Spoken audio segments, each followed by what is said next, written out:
Well, thank you very much, Mr. Chairman. Mr. Secretary, General Caine, Ms. McDougall, welcome. Mr. Secretary, as the Chairman has said, this is a dangerous moment. As we speak, missiles are striking cities across Israel and Iran, threatening to ignite a regional war. There should be no doubt that for the safety of the United States and the rest of the world, Iran cannot acquire a nuclear weapon.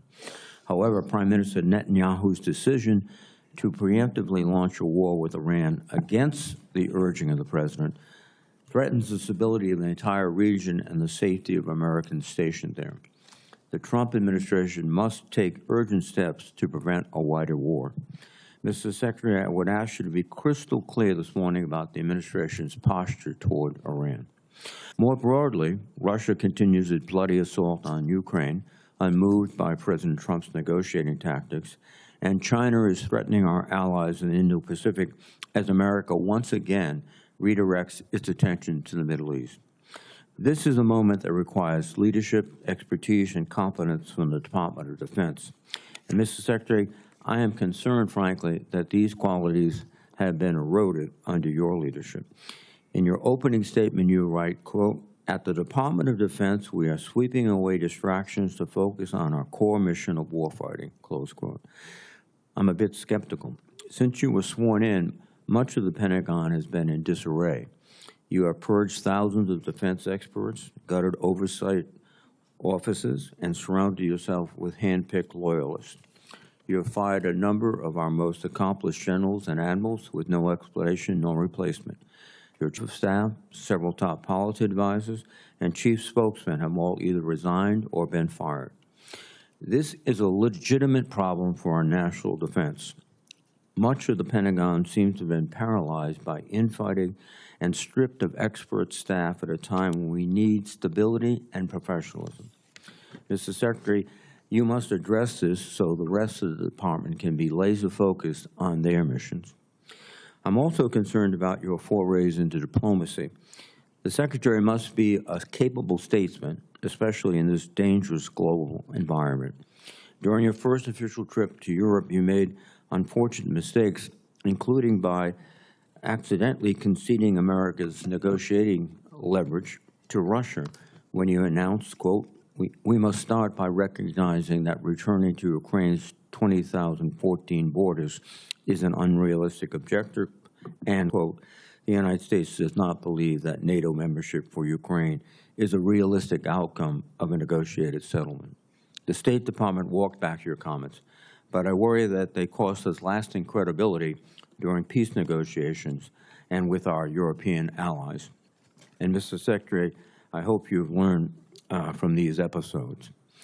The key to our long-run success against China, Russia, and Iran and others depend on our ability to equip our forces with the ships, aircraft, and weapons needed to effectively deter them or, if necessary, defeat them. Mr. Secretary, you have said that readiness is your top priority, but I'm concerned by a number of actions you have taken that seem to distract from readiness. For example, you're in the process of firing 8% of the defense workforce, or 75,000 employees, and you recently gutted the Office of the Director of Operational Tests and Evaluation, which is responsible for testing new weapons and platforms for warfighters. You have argued that these cuts were needed to eliminate wasteful spending, but you have simultaneously pledged hundreds of millions of dollars to convert a second-hand Qatari jet to be Air Force One. These decisions do not seem to align with readiness. Similarly, over the past 2 weeks, you have ordered 4,700 National Guard troops and Marines into Los Angeles against the will of the governor and mayor. These forces are in addition to the 13,000 troops you have deployed to the southern border and separate from the 20,000 National Guard troops requested by DHS to help ICE conduct, quote, interior immigration efforts. As a consequence, military units have to cancel their national training center rotations and waste invaluable hours and resources performing DHS activities unrelated to their warfighting missions. I cannot imagine a faster way to erode military readiness and distract from our ability to deter China, Russia, and Iran. You also claim that merit is the only measure of performance under your leadership. That is a worthy principle. However, you refuse to explain you fired many of our most senior military officers, including the Chief of Naval Operations and the Commander of Cyber Command. All of these positions remain unfilled, which weakens our military. As importantly, these officers were fired without any justification, indeed without considering merit, which creates the worst possible outcome for a military force. Fear throughout the ranks that one should not speak up, should not refuse an illegal order, and should not call out abuse nor question decisions. I fear that last week's disturbing display of partisanship at President Trump's event at Fort Bragg is an example of this. Mr. Secretary, I hope you understand the grave risks of politicizing the military and that you will commit to preventing it. Finally, you have pledged to be transparent as Secretary of Defense, yet to date you have not held a single press conference at the Pentagon.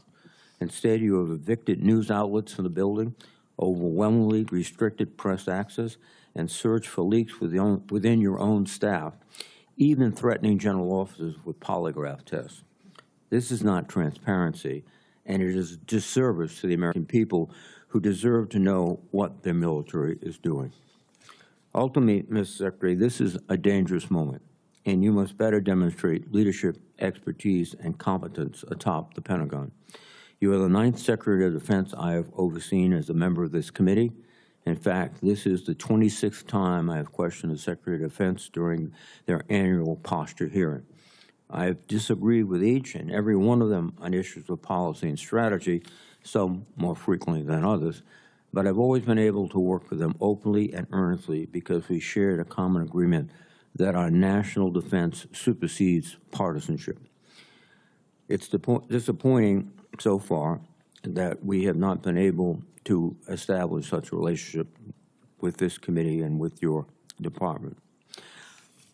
Your candid and honest testimony today can go a long way toward making that possible, and I hope we can make that progress. Thank you, Mr. Chairman.